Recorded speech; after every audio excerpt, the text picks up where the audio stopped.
Assalamualaikum warahmatullahi wabarakatuh. Halo sobat, saya dengan anggota kelompok kami dari Program Studi Pendidikan Bahasa dan Sastra Indonesia Fakultas Keguruan dan Ilmu Pendidikan Universitas Muhammadiyah Mataram akan membahas salah satu kebudayaan yang ada di Nusa Tenggara Barat, yaitu rumah adat. Nusa Tenggara Barat tidak hanya indah alamnya, tetapi kaya akan budayanya. Ada 3 suku yang menjadi pilar identitas Nusa Tenggara Barat. Pertama, suku Sasak, yaitu Lombok. Kedua, suku Samawa, yaitu Sumbawa. Ketiga, suku Bojo, yaitu Bima,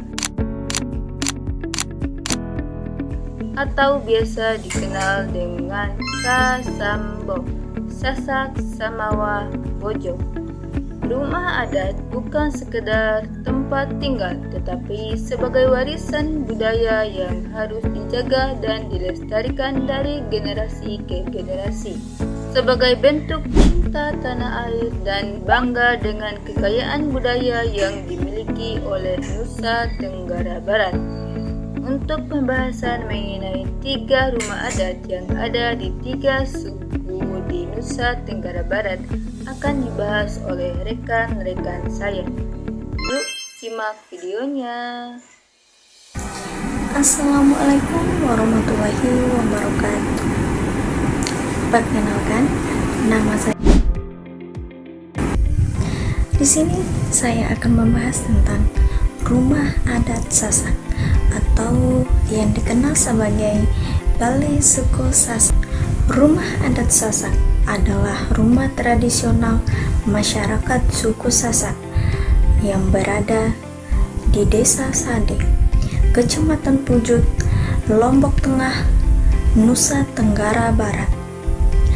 Rumah ini menjadi simbol kehidupan tradisional Sasak yang masih terjaga hingga sekarang.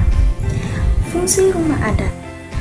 Rumah adat Sade bukan hanya sebagai tempat tinggal, tetapi juga memiliki fungsi sosial dan budaya, yaitu yang pertama, tempat tinggal keluarga, simbol status sosial, tempat pelaksanaan upacara adat, dan penyimpan nilai budaya. Selanjutnya adalah ciri khas rumah adat Sade. Yang pertama, lantai yang dilumuri kotoran kerbau untuk menjaga kehangatan dan mengusir serangga. Yang kedua, pintu rendah mengajarkan tamu untuk menunduk sebagai bentuk hormat. Yang ketiga, balai berundak. Struktur lantai bertingkat menunjukkan pembagian ruang berdasarkan fungsinya. Yang keempat, atap alang-alang yang kuat bisa bertahan hingga belasan tahun. Selanjutnya, filosofi rumah adat Sade. Rumah adat Sade mengajarkan masyarakat Sasak tentang yang pertama, kesederhanaan. Yang kedua, keharmonisan dengan alam.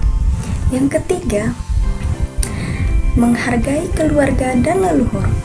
Yang keempat, gotong royong. Karena pembangunan rumah dilakukan secara bersama-sama oleh warga kampung. Selanjutnya, rumah adat Sade sebagai daya tarik wisata. Desa Sade sekarang terkenal sebagai desa wisata budaya, di mana pengunjung dapat melihat proses menenun kain tradisional, upacara adat Sasak, struktur rumah adat secara langsung, kehidupan masyarakat yang masih mempertahankan tradisi. Sekian pembahasan saya tentang rumah adat Sade. Wassalamualaikum warahmatullahi wabarakatuh. Di sini saya akan melanjutkan pembahasan mengenai rumah adat yang berada di Provinsi Nusa Tenggara Barat, yaitu Rumah Adat Istana Dalam Loka Sumbawa, warisan budaya yang menakjubkan.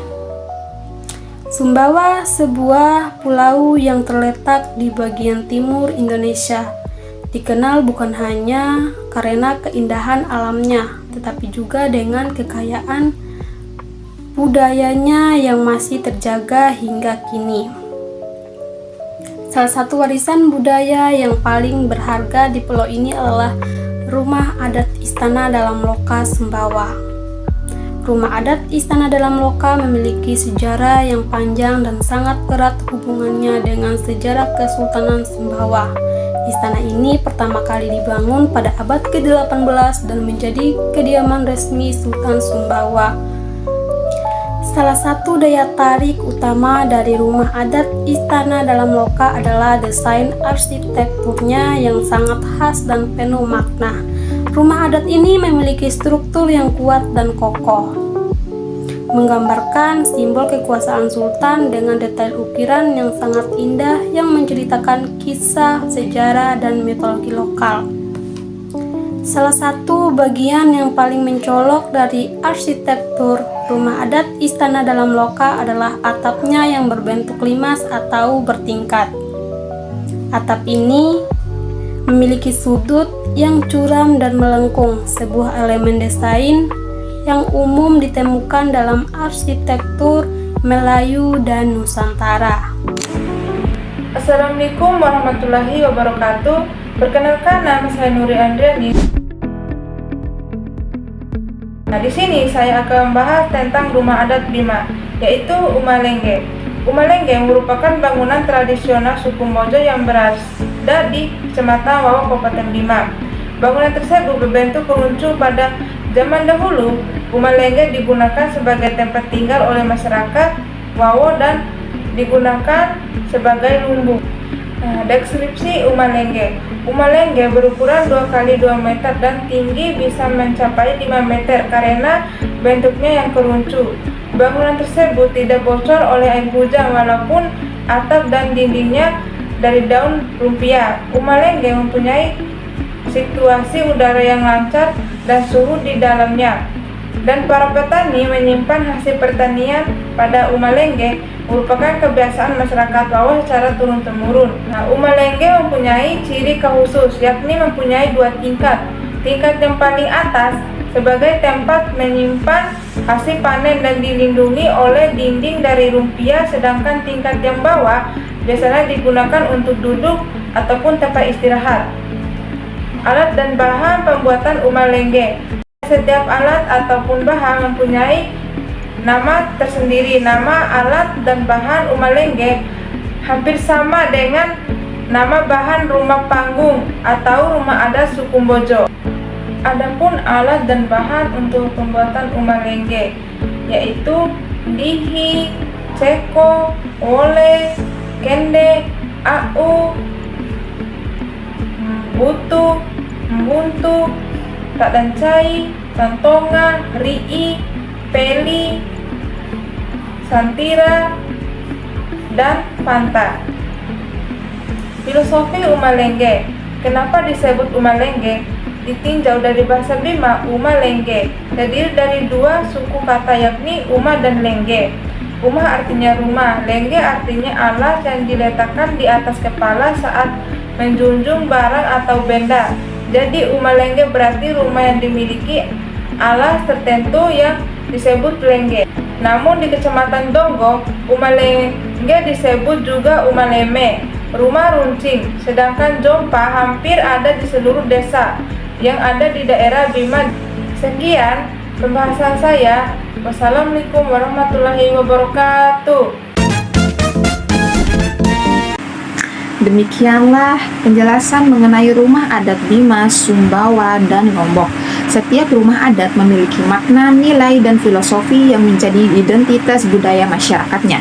Melalui pelestarian rumah adat, kita tidak hanya menjaga bentuk bangunannya, tetapi juga menjaga sejarah, tradisi, dan kearifan lokal yang diwariskan oleh leluhur, serta hubungan manusia dengan alam dan Sang Pencipta.